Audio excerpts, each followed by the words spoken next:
Did you know over 60% of first-time clients do not return for a second visit? That is so painful, but it doesn't have to be that way. That's where Maya comes in. Maya is the ultimate marketing software for the beauty and wellness industry. We have a proprietary funnel utilizing special algorithms to help connect the right consumers with the right providers at your business. This means that Maya helps you get higher spending clients you love to work with who stay the long haul. If you want to increase your revenue, increase your client count, increase your average ticket, and increase your new client retention, then you need Maya. Go to joinmaya.com to set up your own personal virtual tour and see why over 500,000 consumers have trusted Maya and the businesses we work with to find their perfect beauty and wellness pro. We promise you will love Maya. Thank you for joining me. This is KATI Whitledge with the Beyond the Technique podcast. Perfect topic before the end of the year. We're talking about 3 ways to solve your cash flow challenges. I have really a queen of cash flow here. She is so smart with financial acumen and a rock star revenue builder. Let me tell you, Danielle CHEREWYK is back again. You may remember her from episode 547, where we highlighted that her salons do 44% retail to service, which is massive and almost unheard of. Danielle is a second generation beauty entrepreneur, a CEO of Peak Beauty Academy and the Headroom Salon Company, and a mentor with High Performance Salon Academy. She's passionate about turning beauty professionals into lifestyle professionals who build careers that support their dream lives. With a mix of strategy, heart, and cheeky humor, Danielle shares her journey of scaling salons and schools with helping stylists and owners create wealth, freedom, and impact. We are so excited to have you back, Danielle. Thank you for joining us today. Thanks for having me on, KATI. That was so nice. I always love spending time with you, and I love this topic, so I'm excited to dive into it. Well, cash flow is king. Cash is king, right? And you are a mentor to commission salon owners that are all throughout North America. And this is a challenge. What did you notice was happening that you saw, okay, well, now this is creating a cash flow challenge? Well, I don't even think this is isolated to our industry. I don't know if you know this stat, and we didn't talk about it, but 82% of businesses that fail due to a cash flow problem. So you could have you could do the best hair color in town, you do the best haircut, you could do the best services, you could have the best team, but if you can't manage your cash flow, it creates major problems inside of companies. I find that this happens big time inside of salons, but small business, small margins. And so when we're managing cash flow and we have such tight margins, a 2% mistake, and it's very easy to go to over 2% in something, can make a fatal mistake, especially if it's compounding inside salons. So I think that cash flow is a major problem for salons and spas and all other small businesses, especially right now. For newer salons that maybe have just started a commission team environment, how would you teach them what cash flow is?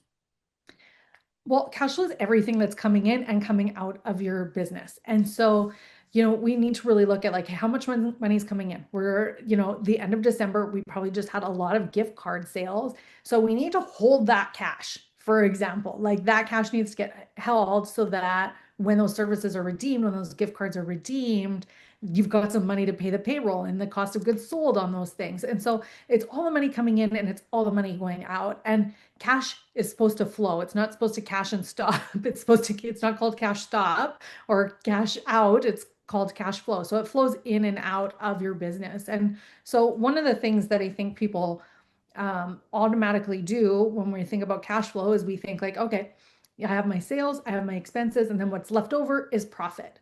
But what we're really starting to flip inside the academy and the conversations that I'm having with salon owners and stylists too with personal finances, this relates over to them too, is now sales minus profit equals expense. So taking the profit out first, or taking your savings out of your personal income first, and then spending what's left. Because right now we're in a season where it's like, okay, the money just came in for all of December. And I'm like, Jason from High Performance Salon Academy would be like, now you're cash flow cowboy. Like you're like, okay, I've got all this extra money to spend.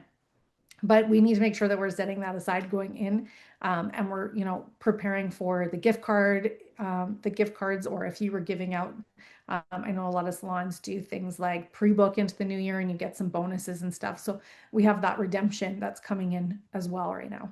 To plan for. Yeah. When I Yeah. first heard a business coach speak, he brought up cash flow forecasting, and that's why I hired him, because I had never at that point heard this terminology. And I said, this guy knows things I don't. So, what is the difference in managing cash flow and cash flow forecasting? Yeah.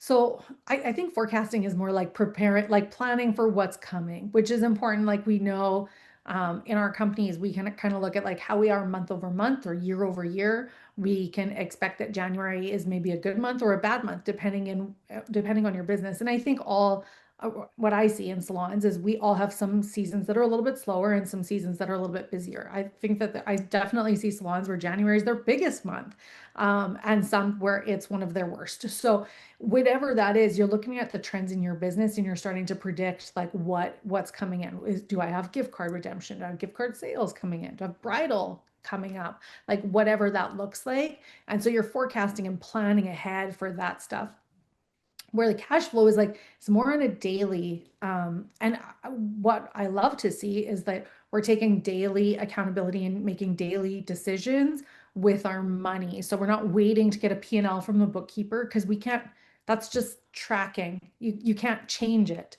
But when you're planning and you're managing your cash flow in the moment, you can make changes very quickly. So if you see, wow, we just had a really bad few days, now, when I'm transferring out cash flow to different accounts, and I'll talk to that in a sec, when I'm transferring money out, I might need to be like, okay, I need to make more sales. And I say sales solves all problems. That's the easiest way to solve a cash flow problem, is not by cutting your expenses, it's by increasing your sales. And so, okay, we've got a problem. We're short cash flow. How can I increase those sales? And what are some strategies that I can do that will have long-term success?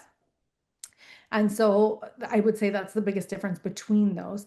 And so what we want to do on a cash flow standpoint is start to transfer just like a kid would. And I don't know, I know you've got little kids, but my kids have like little buckets. So they need to put like a bucket into giving, and a bucket into savings, and a bucket into, so just like that, we're going to manage our cash flows as an owner. So it's simple, but it's not easy. We're going to have accounts. I've got an account for my payroll. I've got an account for my gift cards. I've got an account for taxes. And so we can start to make those transfers in the moment of, so that we're not waiting until like, oh shoot, my payroll went higher than I was expecting.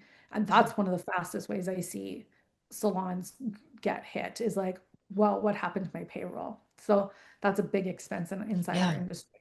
Well, and when you say in the moment looking at this, how often do you look at your numbers, like the financials? And I'm assuming this is like I straight up open up maybe QuickBooks and or the money in the bank. Like, what are you doing and how often?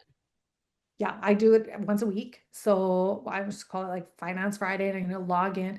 And actually now we do it on Mondays, because it's a better day for when everything deposits. But I love, something Money Mondays or whatever. Um, so I look at mine once a week, and we say like, hey, here's everything that came in, and here's the buckets that it needs to go in. So I know if I had retail sales of $1,000, well, I need to put in how much commission I'm paying off that. So we pay off, 10 to 20% depending on our service providers level. And so 10 to 20% goes into payroll bucket. And I'm in Canada, so you can add 20, another 20% for tax. So that all goes in the payroll bucket. Then I know that those products, like if I sold 1,000, I probably have around $500 in cost of goods sold. So that goes into that bucket. And then I might have some like, support staff or like salon expenses for it to actually just be on the shelf and have to have processed that. So that bucket. And actually, what I said, I did it in the wrong order. Your profit would come out first. So I do always transfer out profit first, but it has to fill out all of those buckets and profit. Yeah. So take that all out. So each week I'm pretty much looking at, okay, what came in and then what went out. And sometimes when I'm working with salons, we start daily. Like we start doing this daily. We're doing it because we need to get ahead of we need to get ahead and start building up those accounts. So if somebody's paying their bills and you think about when you're paying your bills, it's like, okay, I have a bunch of bills that come on the first. I have my rent, I have my insurance, and it all comes out on the first. I pay all of that. And then on the 15th, all of the money that comes in from the first to the 15th is going to go to my payroll. And then, so we want to actually reverse that and start getting ahead where we have accounts that are setting aside for each one of those expenses. So if my salon shuts down tomorrow, I'm like, oh, geez, I hadn't made enough money to pay the payroll yet because that would have been that bank of money. But rather, it's like, well, I have enough payroll because I'm transferring it every day or every week that it's already set aside inside that account. Does that make Yeah, sense? Makes sense. it's so Okay. smart. And Yeah. owners listening, like you're not in this alone, and it does take a collective. So I think Mhm. it's touchy sometimes to like, what are you fully transparent about? How much of the money story do you share with your leaders on your team? So where do they fit into this? Especially when you bring up like, hey, last year we did $100,000 in sales in January. This year we want to go for 115,000. Maybe they know that your company has whatever profit percentage you move aside first and foremost. So like, what do you feel comfortable sharing? What do you encourage salon owners to share so that you really have the support from everybody? That's such a great question. And I think you're right. Like, I think a lot of people are like, oh, I don't want my team to think that I'm profitable and greedy. Right. Hey, well, what? Who would open a business to not make a profit? Your team already thinks that you're the richest person in the world and that you're taking all of their money. So we might as well just have the conversation because in the absence of information, they're gonna make stuff up. Yeah, And so gotcha. we don't need to share how much we're paying ourselves or what that actual check looks like. But the conversation that I have with my team around profit and thriving or striving to maintain being a profitable company is we just talk about what does it look like to work in a profitable company versus not a profitable company and why is profit important inside of a salon company. And so then they're like, they start coming up with things like and I it's always nice when you have somebody that's come from, they're like, yeah, I've worked in a company that wasn't profitable and it was iffy if I was going to get paid and it was iffy if this was going to get fixed, and those types of things and uncertainties come up. So then it's like, okay, well, what does it look like to work in a profitable company? Well, it looks like we get education. We've got a nice space. We're not running out of supplies. It looks like we have opportunity for growth and not just by working more, but maybe growth in leadership or growth in educating. And so they start to see some of those things and they realize that profit is better for everybody in the company, and working in a healthy company is very important and profit is a part of that. So while we might not talk about the numbers, that's a really great thing. That's a really great exercise is what would those two things look like? And they come up with all sorts of things. And then the other thing that we'll do sometimes is just like coloring a pie. So like, okay, here's a pie. You know what your pay is out of $100 service. So color that part of the pie in. Now, what do you think insurance is? And they're like, oh, okay, well, they'll cover a little sliver. And okay, well, how much do you think the shampoo? And they'll color a little sliver. And you just start naming expenses, naming expenses. And they're pretty soon they're like, well, I have nowhere else to put. And they're like, okay, now you got to put profit in there because we already said that we have to be a profitable company. And they're like, oh, geez. I'm like, yeah, that's why it's really important that we don't have waste and that we're very mindful and that we have small margins, that we have to be careful and we have to, all of these things. And so then they start coming up with ideas and becoming innovative because they're understanding now how skinny those margins really are Yeah. because they've colored them in and we're visual learners, hairstylists. Yeah. And it's a kinesthetic um, Yeah. little activity, which I think is awesome. So we Mhm. talked about cash flow management and how important it is, how to forecast or predict, kind of looking at year over year, setting goals, who knows what, who's involved to help. And then you said it earlier that sales really solves cash flow struggles. What are 3 ways we can increase sales to help with cash flow? Yeah, I love that, and I love this conversation. And I always say, like, the nice part about this too is if you're increasing sales, you're increasing your team's earnings. And when we can focus on the team, and make them super successful, the business will become Yeah. successful. So the first thing is we get team buy-in and like what's in it for them to increase sales. Well, okay, what is that going to look like? Is it going to look like, if it's money that they're looking for, then we tie it to, okay, well, what would more money buy you? And if they're like, oh, I want this, like I'm looking for a new purse, it's like, okay, well, how much money would you need to buy that purse? And so we want to tie those back and forth, and then we can start strategizing with them on three ways. So, I mean, of course, and we brought it up right at the beginning, we've had this conversation before, but I'm going to go to retail because it just is that thing that you can add without adding time. So it's an additional, you can increase your average ticket very quickly without having to take any more time behind the chair. You just need to be more strategic behind the chair on educating your client and making sure that they know that you have those options. So retail is one of the fastest ways, and one of the, most passive ways to increase that revenue. You are a retail super queen, powerful, everything. Like if you gave just one tip that would help providers listening be a baller with retail, what would be like the number one thing that they can do to be successful? Sure. Well, okay, first we're going to flip it. Retail is the word that we're going to use in this room because we're talking with beauty professionals. So we're going to Yep. talk about retail. When we're talking with consumers, we're going to talk about home care and home. Mhm.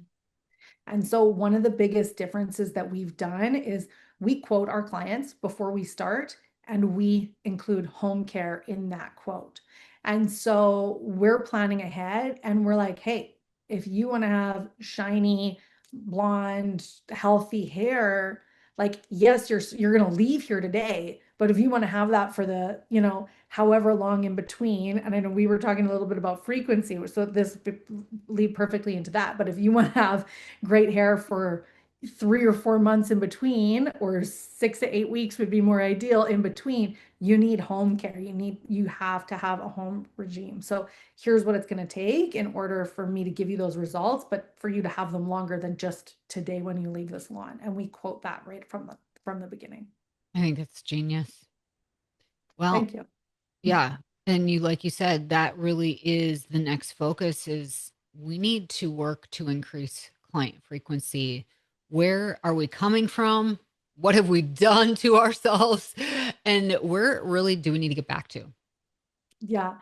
I know, for us, like we're seeing all of these trends get pushed, like where our clients are coming so less frequent. And I know I was just talking with my marketing team, I was sharing, and I said, like, listen, we pushed this lived in hair color trend where clients are going so far in between visits, but it's just a trend. And the thing about trends is typically they last about 6 years, 2 years to come in. So think lived in got really pushed in during COVID. So that was 2020 to 2022.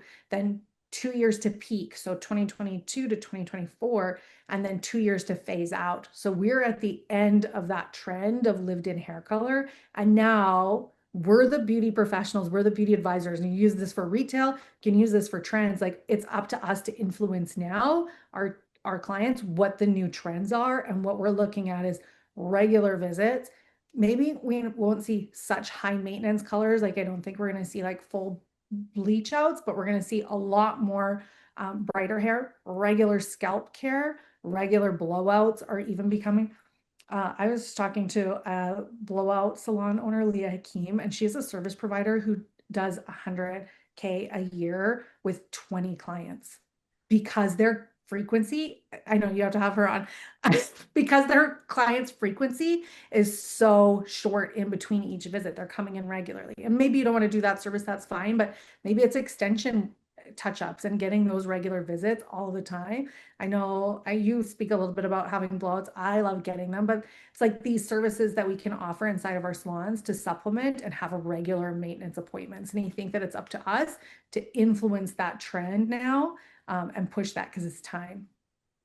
Well, you're right. And I kind of think for the consumer that there's something we do on purpose as consumers where we almost brainwash ourselves. Like at the end of this month, I'm going to spend X amount, let's say on new clothes. but Mhm. I feel way better if I spend 200 bucks a day than my whole budget today.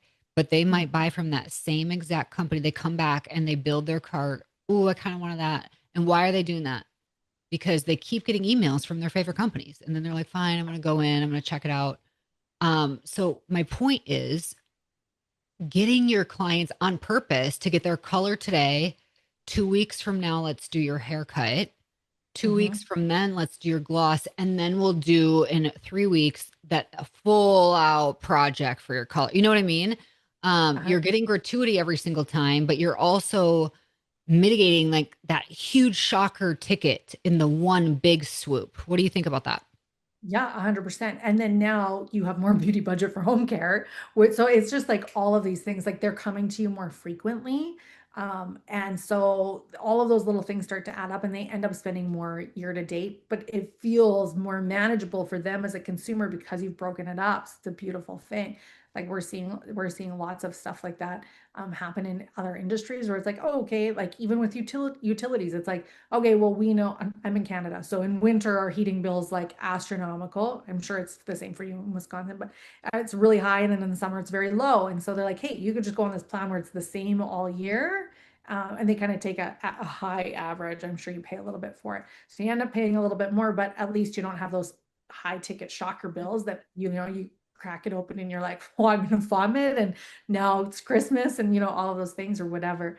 But you can stabilize it. So it's actually a really great option for consumers, and then it helps us as salon owners and stylists to manage our regular cash flow instead of seeing those spikes. That kind of sounds a lot like having a membership, doesn't it? When you pay I this know. like one bill every month, the same price. What are your Mhm. thoughts on memberships being a way to solve cash flow challenges? Yeah, we're seeing a rise of memberships for sure, and I would say that's easily that third thing is like, okay, let's get again more frequent with like more manageable cash flow by having regular cash flow come in. And that's the thing with memberships is now we have predictable income. So a couple things on this is one, it gives you predictable income every month so you can plan ahead. Like, wouldn't it be so nice to know exactly how many when you talked about forecasting, it's like, well, it's a guess, right? Because what if that client no shows? What if they cancel last minute? What if somebody calls in sick? Like all of those things, like, okay, well, I projected, and even sometimes we'll log in and our software gives that projected for the day, and we're like, okay, perfect. And then all of a sudden, it's like, what happened today to today? Like it just fell apart. But when you have a membership, you have that money is coming in guaranteed. So I can plan better for support staff. I can plan better for, some of those the expenses or extras. But I think that support staff and apprentices, like our hourly wage employees or our salary wage employees, becomes way easier to manage. And again, payroll is just such a big one inside of our industry that's really helpful. The other thing is it increases our frequency. Like if a client has a membership somewhere, and when we look at memberships, look at that loyalty piece too, like what makes you book on Delta instead of whatever else airline. And it's like, oh, because I get these points, I get these perks. And so you're influencing consumer behavior and sweetening up that pot. Kind of gives a little bit of FOMO, a little bit of fun for them. And so you can use memberships in a really great way. And then the other part of that is that it increases the value of your company exponentially because we know that like if you're looking to ever get out of your company, well, that income could go as quickly as the owner. It could go as quickly as the top few service providers that are inside of a company. But when you have clients that are locked into membership, it creates a much more stable company which increases the value of your company. So for those that are looking to scale out of their company, it's also a really great thing to consider.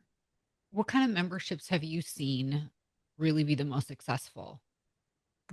Great question. I think I'm going to give you four that I really love that I've seen a lot of success with. So, one is a retail membership. Mm. So, like it could be like a beauty box, like FabFitFun, or maybe a small, like even a smaller amount where like we ship you, like auto ship your shampoo and conditioner. And we see auto ship on a lot of box stores now that creates an option. So, a retail membership or an auto ship option on your online shopping. So, a retail membership.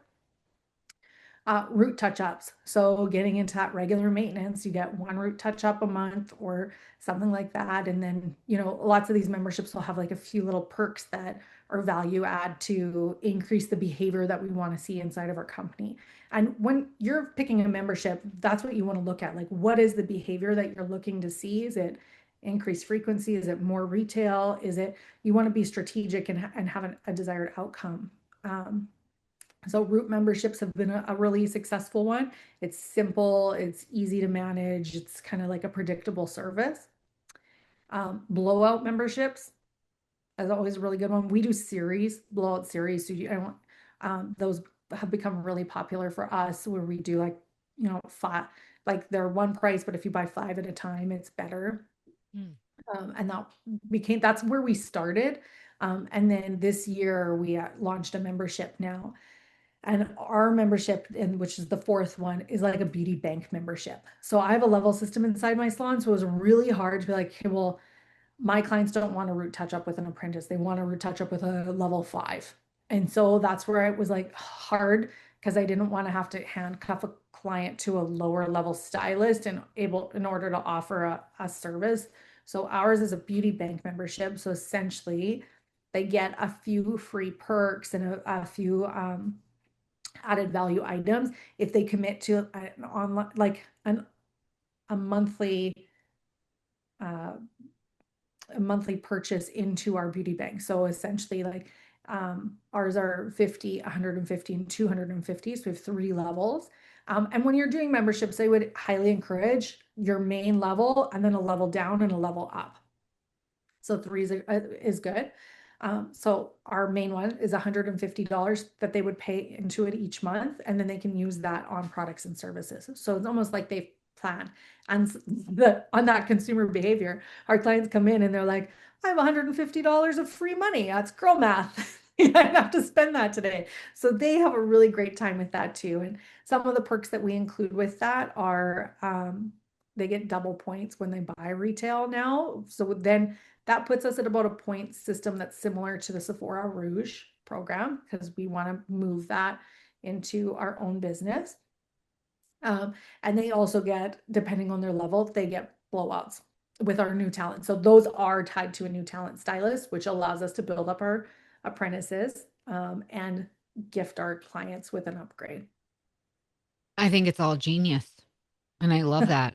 I love the name, the beauty bank. They get to choose how much they basically prepay for by doing a prepay. They get all these other perks. Do you allow it to roll over if you don't use your 50 this month? It rolls over or no? We do. So in ours, but you can set those up. And I would say, don't try and reinvent the wheel. So if you're going to do memberships, make sure you contact your software company and see what their software is capable of. Because the last thing you want to do is get into like manual tracking and transactions and, like, oh, I have to like manually put this into this client's, like it's not going to make for a nice experience for you to manage that. And more human management, more human touch on a system, the more human error. And then you're pissing off clients because it's like, oh, well, I didn't get my bank into my, mine didn't deposit into my bank, whatever it is. So for us, we have our our beauty bank does roll over, so it kind of works just like a gift card. And for us, gift cards can't expire. So that's how we set it up. But the freebies they don't roll over and they're not transferable. And our welcome gift too is actually gift cards that they can gift out. So they actually can't use them themselves. So it's kind of a referral promo built in as well.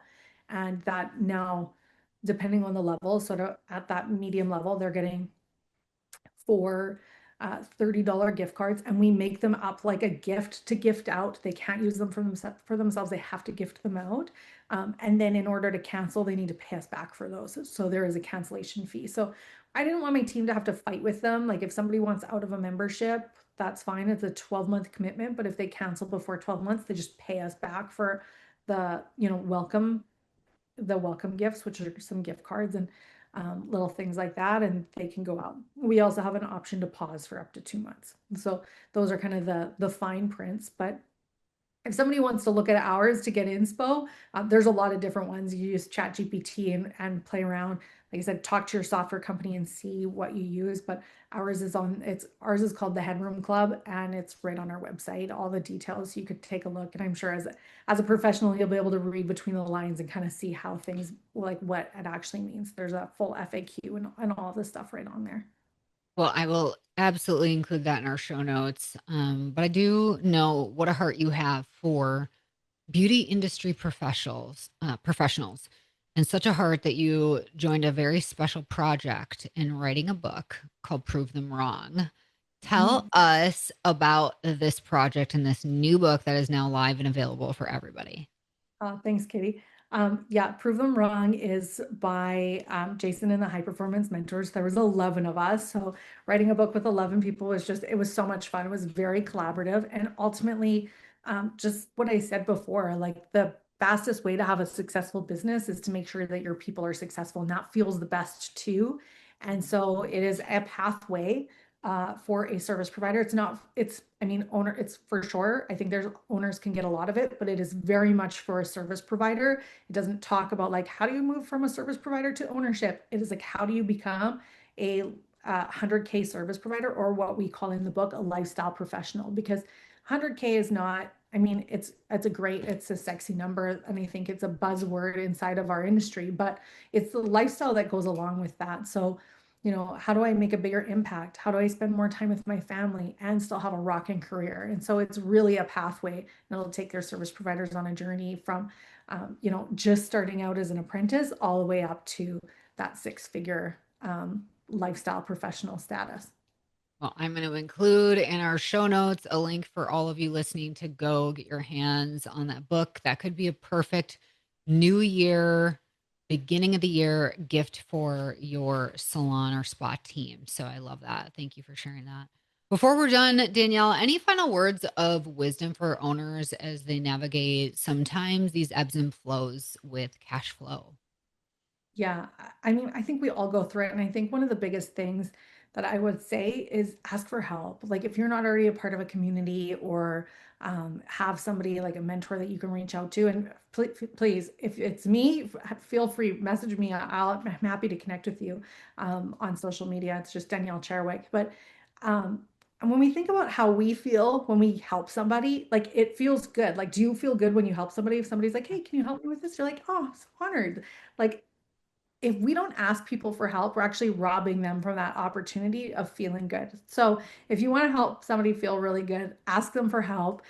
Everybody loves that, and it's going to help you. And I think that sometimes as owners, we think, and especially when it comes to cash flow, we think like, oh, I should have known this already. Now I'm embarrassed to ask. And especially when we go farther into our business, we're like, oh, I should have known this. And I will say that I did not start out this way. I dove into salon finances because I had a cash flow problem as it goes, right? So years and years ago now, not to age myself, but we ended up with like a surprise. Well, it wasn't a surprise. It was I wasn't looking at it. Tax bill, and finally I hit it. And I tried to manage it, and finally I had to start getting help from a coach. And like there were so many things that I could have done to get out of that place so much faster. So maybe you can do it yourself, but maybe if you get help, you could do it 10 times faster. And so that's what I would say. If I'm going to leave you with any words of wisdom, ask for help. Don't feel embarrassed. Just get curious about numbers, and just make it just think about it as a muscle that you're growing. Gosh, you're awesome. Thank you so much for being here and sharing your wisdom with us today. It's so valuable. I loved all of it. Thanks for having me. It's always nice to spend time with you. I think you're a wizard in your own right with all of the things that you were up to. So thank you. I always love it. Thank you, Danielle. And thank you all for joining us here week after week. If you appreciate this platform, please take a moment, leave us a 5-star review wherever you're listening so that more people like yourself will discover Beyond the Technique, where we're here to change the way that you are supported in your business. Until next time, have an awesome day and stay strong.